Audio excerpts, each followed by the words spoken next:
Buenos días a todos. A ver si algo bien fuerte para que Mateo también pueda escucharnos en Barcelona. Cuando era niño, hace ya muchos años, había unos cuentos para niños, yo creo que las hay en español también, acerca de un osito que se llamaba Winnie the Pooh. ¿Os suena eso? Qué bien. Winnie se definía como un osito con muy poco cerebro. Bear with a very little brain. Un osito que estaba muy limitado en su capacidad mental. Es como yo me siento esta mañana.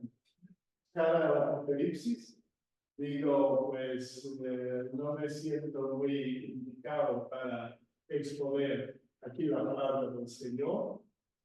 Y ruego que sea tolerantes conmigo. Luego vendrá el momento de hablar de cómo ha sido la exposición. Y si vosotros sois tolerantes conmigo, yo seré tolerante con vosotros.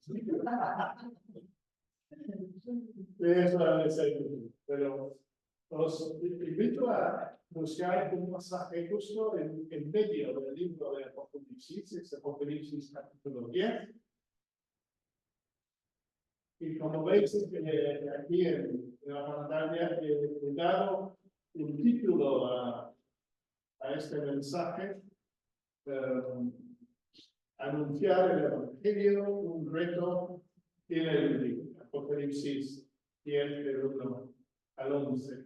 Quería buscar un pasaje que pudiera ser muy relevante a nosotros de forma inmediata. Tenéis las notas sobre la exposición en la carpeta, que os he mostrado en materiales, pero casi os diría que no hagáis caso a lo escrito ahora, está allí para después. La idea es evaluar un poco lo que es la predicación en sí, más que seguir las notas, ¿verdad? Vamos a leer este capítulo 10 del Apocalipsis para ir metiéndonos en el contenido del pasaje. Apocalipsis capítulo 10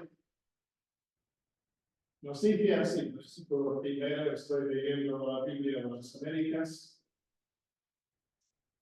Y vi, nos dice Juan, a otro ángel poderoso que descendía del cielo, envuelto en una nube, y el arco iris estaba sobre su cabeza, y su rostro era como el sol, y sus pies como columnas de fuego. Y tenía en su mano un librito abierto, y puso el pie derecho sobre el mar y el izquierdo sobre la tierra.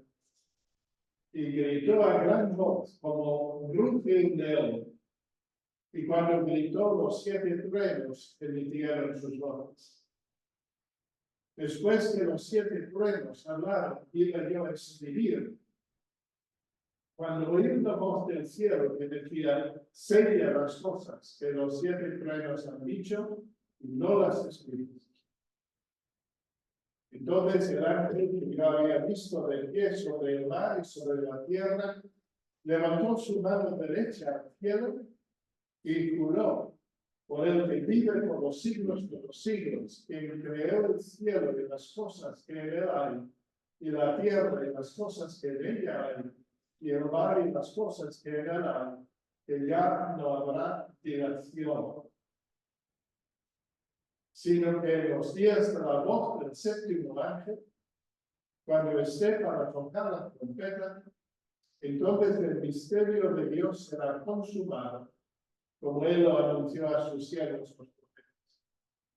Y la voz que yo había oído del cielo, la oí de nuevo, hablando conmigo y diciendo, ve, toma el libro que está abierto en la mano del ángel que está de pie sobre el mar y sobre la tierra. Entonces fui a y le dije que me diera el librito. Y él me dijo, tómalo y devóralo. Te amargará las entrañas, pero en tu boca será dulce como la miel.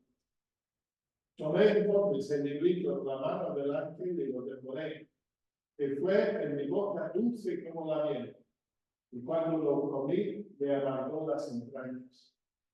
Y me dijeron, debes profetizar otra vez acerca de muchos pueblos, naciones, lenguas y reyes. Una escena, pues, me llama mucho la atención, con mucho del simbolismo que vemos a lo largo del libro de Apocalipsis. Y el apóstol nos invita a considerar con él esta visión, esta faceta de esta visión que él tenía, del gran ángel poderoso y del librito que tenía en su mano. En la sección más o menos intermedia del libro de Apocalipsis, ¿os acordáis que encontramos en esta sección series de acontecimientos? 7 sellos, 7 trompetas y 7 copas. Se abren 7 sellos, los capítulos 6 y 7 sobre todo. Se tocan 7 trompetas en los capítulos del 8 al 11, y se derraman 7 copas de la ira de Dios en el capítulo 16.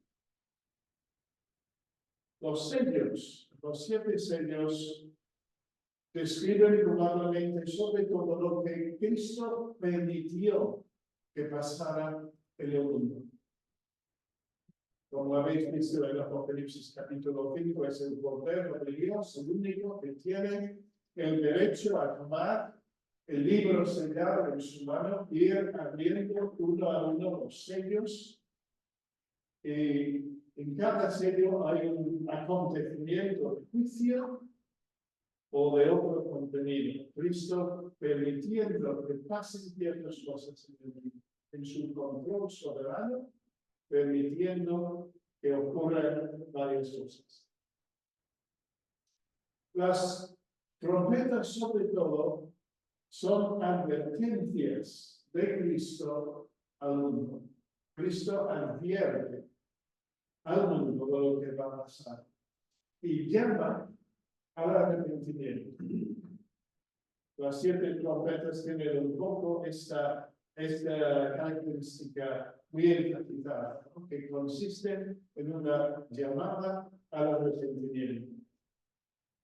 Y las 7 copas, en su momento, revelan cómo Cristo va a juzgar al mundo. ¿Cuál será el proceso del juicio? Cristo permite que pasen ciertas cosas. Cristo advierte de lo que va a pasar.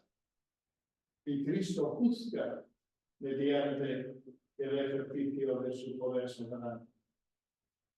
John Stott, en un libro precioso que nos aconseja obtener y leer, si es posible. El libro se llama Cristo, el incomparable. Y está todo centrado el libro en una persona, Cristo. Y el último capítulo está dedicado a Apocalipsis y a presentar la figura del Señor Jesucristo, cómo se encuentra, cómo se ve en este libro de Apocalipsis, ¿no? Cristo dice esto, que el propósito de las 7 trompetas es zarandear el mundo de los incrédulos, para sacarlos de su autocomplacencia y egoísmo, llamándoles al arrepentimiento y advirtiendo a los impenitentes acerca del justo juicio de Dios. El mensaje dominante de estos capítulos es un llamado al arrepentimiento y una advertencia al juicio.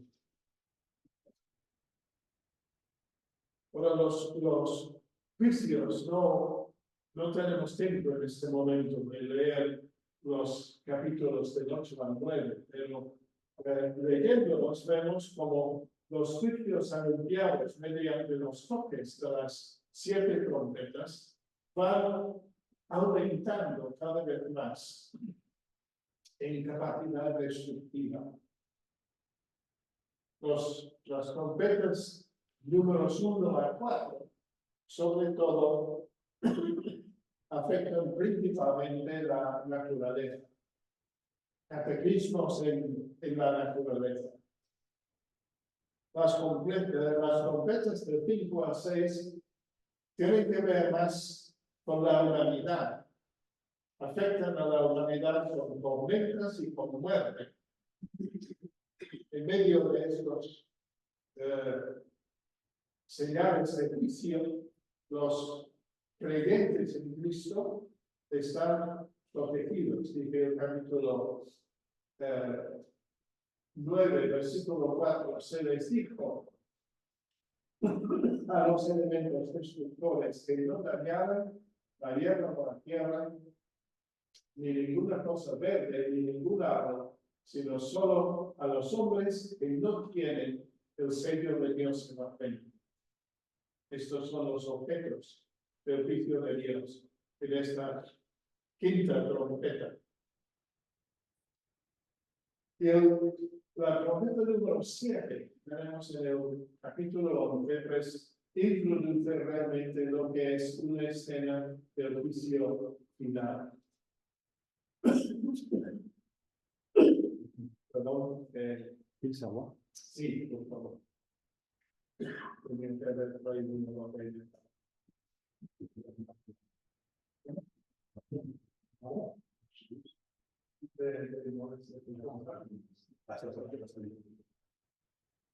Es que cuando intento hablar con una experta, se me olvida la cara.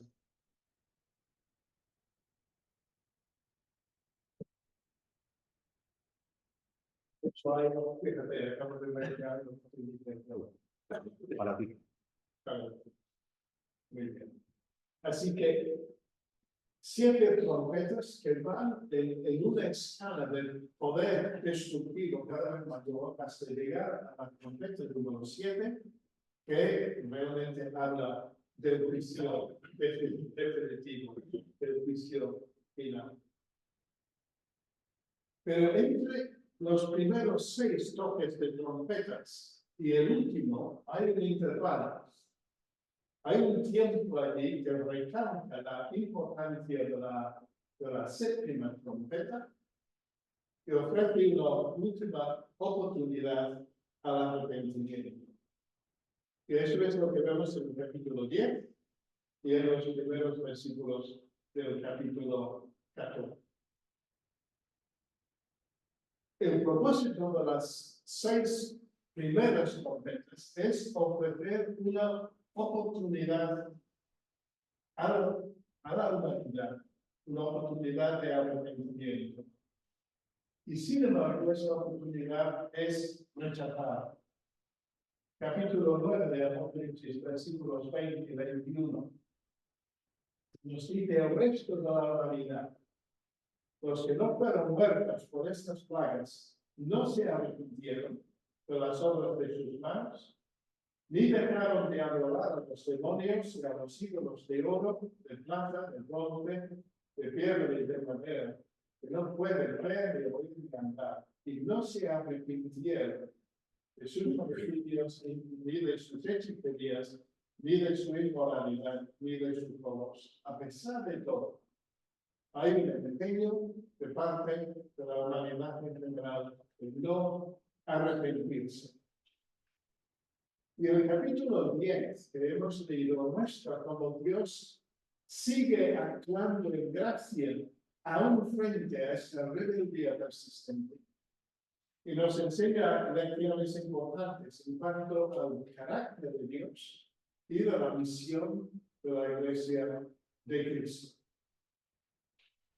Hay varios elementos destacados que habremos notado al leer este capítulo 10. ¿No?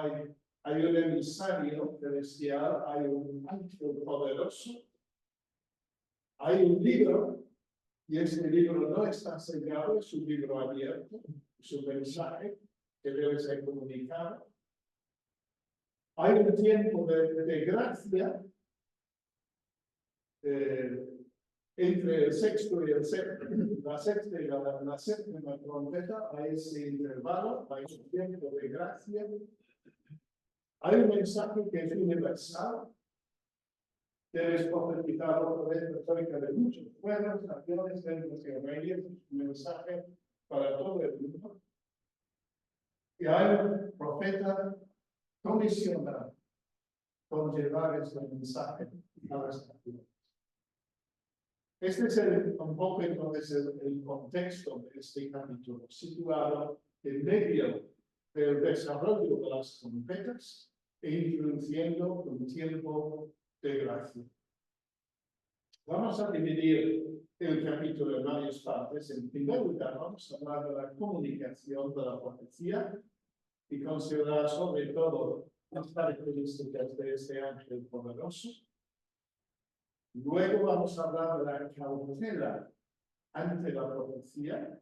Hay una nota aquí que nos invita a ser cautelosos a la hora de interpretar el contenido de este libro.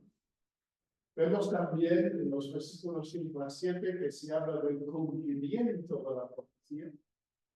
Cuando llegue el momento para el cumplimiento de los propósitos de Dios, definitivamente. Pero también en los versículos del 8 al 11 tenemos el cometido que se da a la voz.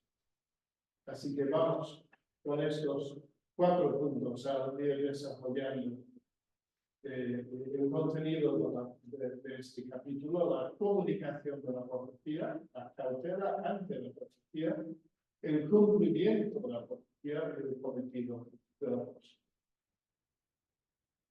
Juan inicia esta visión hablándonos de otro ángel, un ángel poderoso, un ángel que desciende del cielo, que está envuelto en una nube, que tiene sobre su cabeza el arco iris, y su rostro es como el sol, y sus pies como columnas de fuego. Son características que reflejan la gloria de Dios. Pero nos preguntamos, ¿estamos viendo al Señor Jesucristo? Hay entre los comentaristas cierta diferencia de opinión en cuanto a esto. Pero lo cierto es que Juan describe características divinas en esta figura. En primer lugar, desciende del cielo. Es un ser celestial. Su cuerpo está en una nube. Y en el Antiguo Testamento muchas veces las nubes hablaban también de la realidad de Dios. Por ejemplo, el Salmo 104, versículo 3, cuando describe la majestad y la gloria de Dios, utiliza esta figura de las nubes. 104, versículo 3. Bueno, vamos a leer desde el versículo 1 del Salmo 104. Bendice a mañana, Señor Dios mío, cuán grande eres. Te has vestido de esplendor y de majestad, cubriéndote de luz como un manto, extendiendo los cielos como una cortina. Él es el que pone las vigas de sus altos aposentos en las aguas, el que hace de las nubes su carroza, el que anda sobre las alas del viento. Las nubes como asociados con la gloria de la majestad de Dios. Luego nos dice el ángel que sobre su cabeza está el arco iris. Y en Apocalipsis capítulo 4, versículo 3, leemos que al que está sentado en el trono, él era de aspecto semejante a una piedra de jaspe y sardio, que alrededor de su trono había un arco iris. Luego nos dice que el ángel poderoso tenía el rostro como el sol, y esto también corresponde a Apocalipsis capítulo 1, la figura que viene al encuentro allí, o se revela al apóstol Juan, donde se dice que en su mano derecha tenía 7 estrellas, en su boca salía una aguda espada de 2 filos, su rostro era como el sol cuando brilla con toda su fuerza. Y luego también sus pies como columnas de fuego corresponden igualmente a esta visión en Apocalipsis capítulo 1.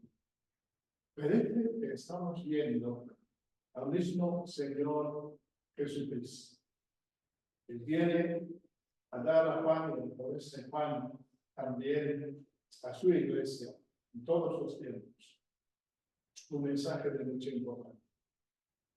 Un acto poderoso. Y en segundo lugar tenemos, versículo 2, un librito abierto en la mano de esta figura. No es un libro sellado, como en el Apocalipsis 5, como decíamos antes, es un libro abierto. Tiene el propósito de dar a conocer el mensaje que contiene, que vamos a ver en el versículo 6, en el versículo 6. Un librito abierto. También tenemos aquí un dominio soberano. Este ángel poderoso tiene los pies colocados sobre el mar y la tierra. Es una figura colosal, es enorme, es grandísimo. ¿Quién es? Hemos dicho que probablemente es el Señor Jesús. Pero para la iglesia en tiempos de Juan, la pregunta es, ¿quién finalmente es el Señor del mundo, de la historia, del tiempo? ¿Quién tiene el dominio? Si vivías en el Imperio Romano en aquel tiempo, pues se consideraba universalmente que quien tenía el dominio era el emperador. La figura de máxima autoridad en todo el mundo romano, en todo el Imperio Romano. Hablaremos un poco más más tarde en la primera plenaria de quién era el emperador en los tiempos en que Juan escribe. Pero aquí hay uno que es más poderoso que el emperador de Roma. Una figura que controla totalmente la tierra. Todo está bajo sus pies. Y es como si en esta visión el Señor está diciendo a su iglesia, una iglesia pequeña y débil, frente al poder que tenía la Roma, que aunque ella es pequeña, aunque ella es débil, su Dios es todopoderoso. Su Dios es omnipotente. Es su Dios que controla la historia, que controla los acontecimientos, que está llevando todo a su punto final. Y todo eso va acompañado a un rugido potente. Dice el versículo 3, que el ángel gritó a gran voz, como ruge un león. Una de las cosas que vemos en el Apocalipsis es cómo constantemente hay referencias al Antiguo Testamento. Hay expresiones que nos hacen pensar, claro, sí, esto lo he escuchado en por ejemplo, en Oseas, capítulo 11, versículo 10. Se habla del Señor reuniendo a su pueblo, y pos del Señor caminarán, él rugirá como un león, ciertamente él rugirá, y sus hijos vendrán temblando desde el occidente. O cuando Amós nos transmite su filosofía de lo que significa la profecía, de lo que significa ser profeta del Señor. Y que ciertamente el Señor Dios no hace nada sin revelar su secreto a sus siervos, los profetas. Ha rugido un león. ¿Quién lo temerá?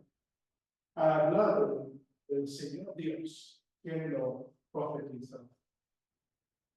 Y vemos que este ángel poderoso grita a gran voz, como ruge un león. Y cuando gritó, los 7 truenos emitieron sus voces. Un ángel poderoso, con un librito abierto, dando una impresión de un dominio soberano sobre el mundo entero, un pie colocado sobre el mar, el otro sobre la tierra, todo está bajo su pie, un rugido potente, reflejando la voz de Dios en el Antiguo Testamento, y 7 truenos vociferantes emitieron sus voces. La comunicación de una profecía que va a tener mucha importancia. Pero antes, es interesante ver el versículo 4. Después que los 7 truenos hablaron, iba yo a escribir cuando oí una voz del cielo que decía: sella las cosas que los 7 truenos han dicho y no los escribes. Lo que está en el libro está allí para ser revelado, que el ángel lo va a proclamar. Pero en cuanto a lo que dijeron los 7 truenos, cuando les iba a escribir, pero recibe el mandamiento, una voz del cielo que dice: no, seña estas cosas, no las escribes, no las comuniques.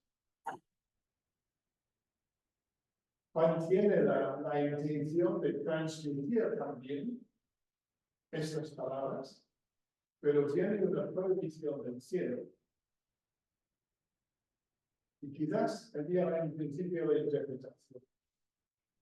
No se nos revelan todos los propósitos de Dios, ni siquiera los ocultamos. ¿Os acordáis del contexto del Deuteronomio que citamos con bastante frecuencia? Porque ha sido un principio muy importante en las escrituras. Fácil de recordar porque es Deuteronomio 29. Allí se nos dice el propósito de Moisés: las cosas secretas pertenecen al Señor nuestro Dios, mas las cosas reveladas nos pertenecen a nosotros y a nuestros hijos para siempre, a fin de que guardemos todas las palabras de esta ley. Hay cosas secretas que no están reveladas, hay cosas reveladas que sí nos pertenecen a nosotros y deben transmitirse. Encontramos en Apocalipsis que hay ciertas cosas reveladas, pero otras no. Y entonces necesitamos tener cautela y cuidado con especular e intentar dar un significado específico y excluyente a todos los detalles de la profecía. Eso no es el propósito. No quiere que cada figura, cada símbolo, que podamos explicarlo claramente. Tenemos que ir con cautela, sabiendo distinguir entre lo que sí Dios revela claramente y lo que queda escondido de nosotros. La cautela ante la profecía. En los versículos 5 a 7, sí que el ángel nos revela el contenido del librito. No desde el ángel que yo había visto de pie sobre el mar y sobre la tierra, levantó su mano derecha al cielo y juró por el que vive por los siglos, quien creyó en el cielo y las cosas que en él hay, en la tierra y las cosas que en él hay, y el mar y las cosas que en él hay, que ya no habrá dilación. Esta es la realidad. No habrá más dilación. Hay un momento cuando la paciencia de Dios termina y el juicio de Dios se produce. Aquí el ángel anuncia el juicio definitivo. que va a ser anunciado también por la séptima conseja en el capítulo 11, al final del capítulo 11.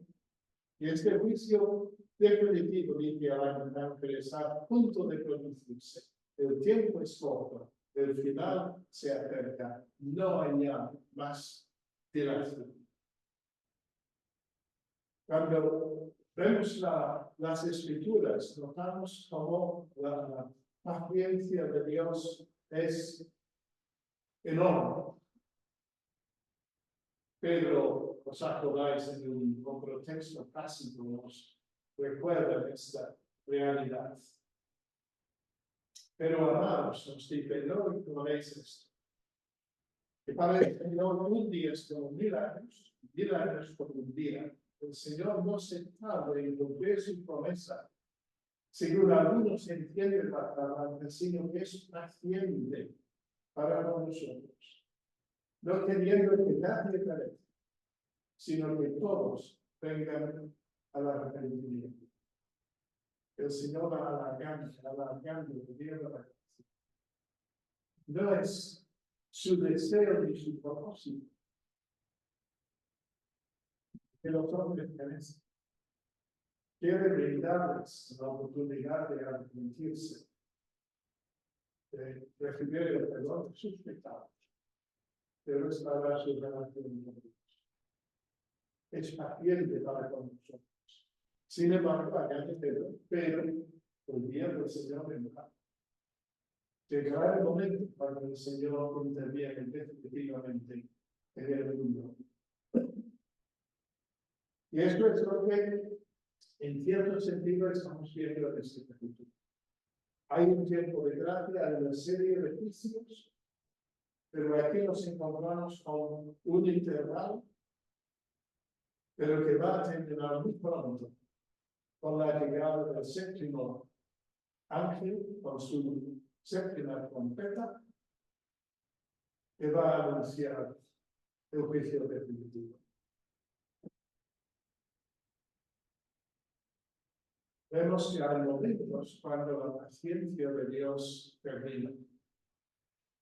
Cuando Dios hablaba a Abraham, en Génesis capítulo 15, acerca de sus intenciones de dar la tierra prometida a Israel, dice a Abraham que va a haber un tiempo, un intervalo de siglos antes de que ocurra ya esta realidad. Ten por cierto que tus descendientes serán extranjeros en una tierra que no es suya, donde serán esclavizados y oprimidos 400 años.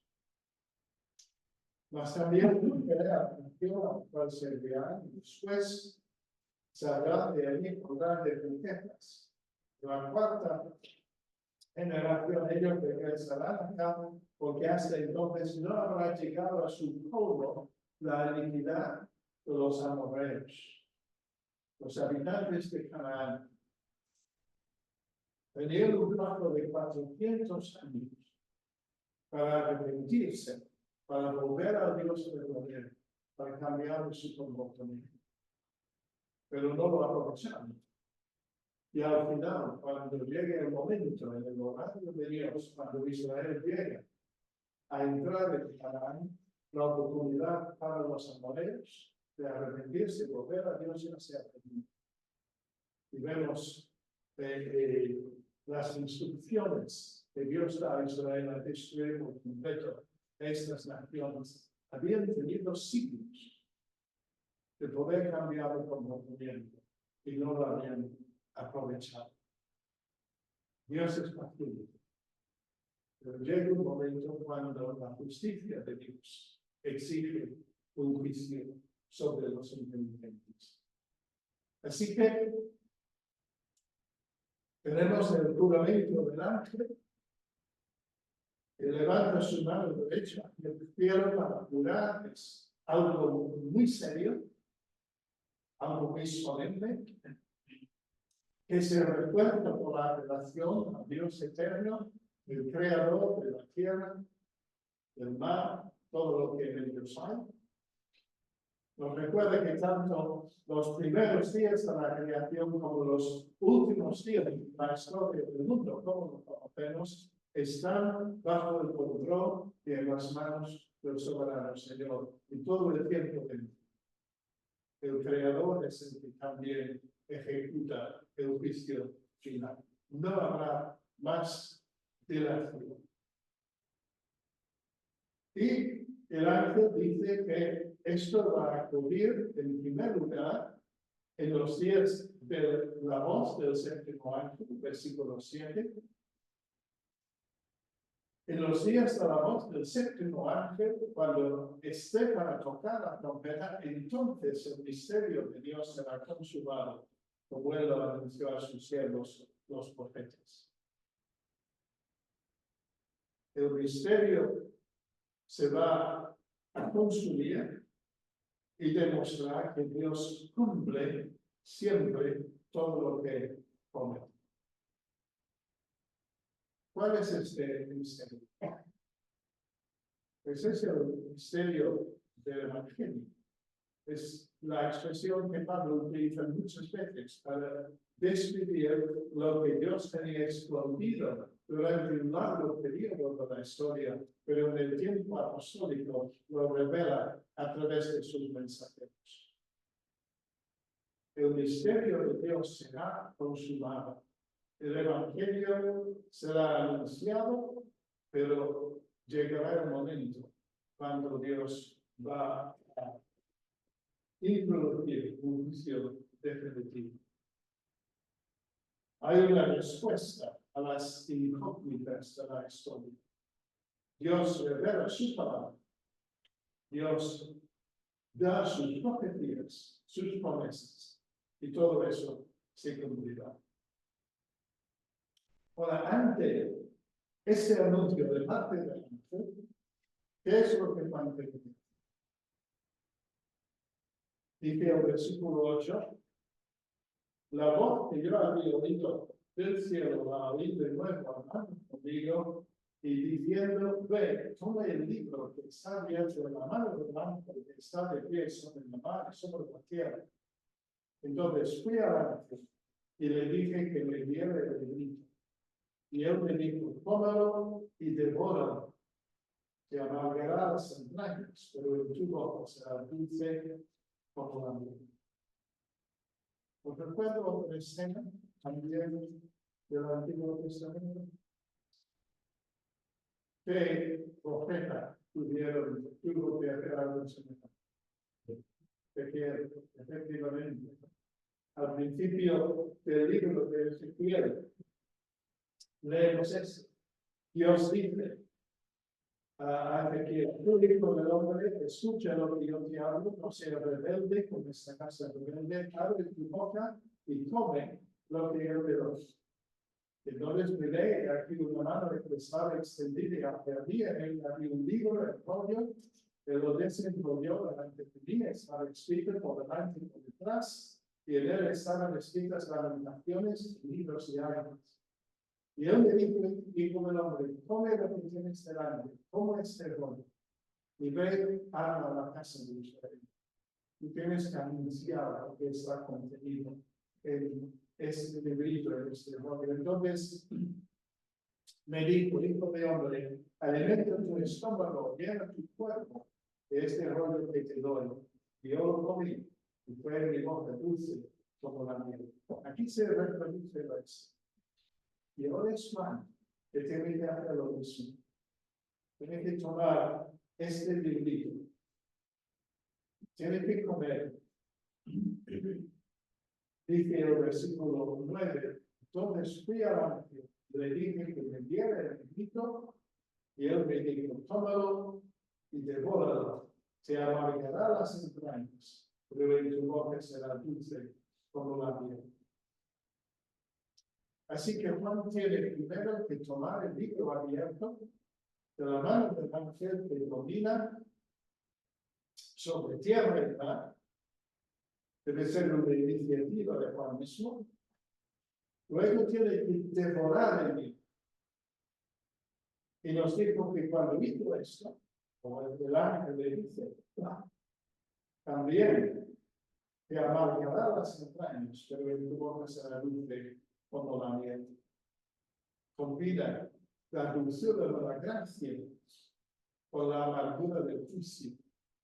Y Juan ha de proclamar las dos cosas.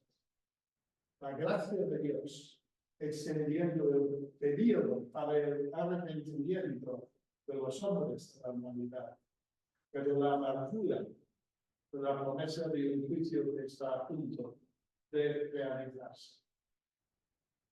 Juan tiene que tomar el libro, tiene que devorarlo, y luego, versículo 11, tiene que profetizar a pueblos, naciones, lenguas y reyes. Recuerda los términos de la gran comisión y de predicar el evangelio a toda criatura y de hacer discípulos a todas las naciones. Juan tiene la responsabilidad de comunicar el mensaje de Dios, el mensaje del evangelio, el mensaje de la gracia de Dios, pero también el juicio de Dios, universalmente. El mensajero tiene que asimilar y apropiarse del mensaje antes de predicar, antes de proclamar a las naciones. Y como hemos dicho en paralelo con lo que pasó con Ezequiel, el mensaje que Juan debe transmitir tiene que ver con un anuncio de juicio y una llamada al arrepentimiento. Y eso es curiosamente justamente lo que vemos en su evangelio y lo que vemos también en sus cartas. Este anuncio del evangelio, pero al mismo tiempo enfatiza la realidad del juicio. Juan 3:36. El que cree en el Hijo tiene vida eterna, pero el que no obedece al Hijo no verá la vida, sino que la vida de Dios permanece sobre él. O primera parte, capítulo 5, versículos 11 y 12. El testimonio es este, que Dios nos ha dado vida eterna, y esta vida está en su Hijo. El que tiene a Hijo tiene la vida, y el que no tiene a Hijo de Dios no tiene la vida. Un mensaje que combina las buenas noticias de la mujer con la realidad del juicio al que no acepta el mensaje. Gracia y juicio combinados. ¿Qué aprendemos de este pasaje? Acerca de Dios, acerca de su gracia y acerca de sus siervos. Yo diría que de 5 o 6 diferentes cosas para resumir un poco. En primer lugar, vemos que Dios revela. Dios da a conocer sus propósitos. El librito traído por el ángel que contiene la revelación que Juan debe asimilar para luego transmitir a otros. Es la revelación que Dios tiene para las naciones, para los pueblos, para los gobernantes. Dios da a conocer sus planes y propósitos. Pero a la vez hemos visto en el versículo 4 que Dios esconde. Mantiene en secreto verdades que no quiere revelar a la humanidad en determinados momentos. Hay secretos que no debemos intentar penetrar. Dios juzga. En tercer lugar, no es indiferente al pecado y a la rebeldía de la humanidad. Dios tiene programado un día de juicio. Y es importante que esto sea siempre un elemento en la predicación del Evangelio. Quizás es algo que tendemos a minimizar muchas veces en el día de hoy. Pero la realidad de la ira de Dios, de su juicio sobre el mundo impenitente, está en el centro del mensaje que debemos comprender. porque la salvación es algo muy serio. Si la gente no sabe de qué tiene que salvarse, ¿para qué buscar la salvación de Dios? Si yo estoy muy bien con esto, el mensaje del juicio de Dios debe formar parte de nuestra anuncio del Evangelio. Dios no es indiferente al pecado, no es indiferente a la rebeldía.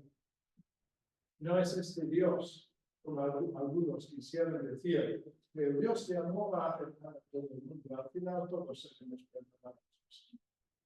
No es así. Dios juzga y Dios cumple. Siempre lleva a cabo lo que ha prometido. Versículo 7 ha dicho, sino en que en los días de la voz del séptimo ángel, cuando esté para tocar la trompeta, entonces el misterio de Dios será consumado como Él lo anunció a sus siervos los profetas.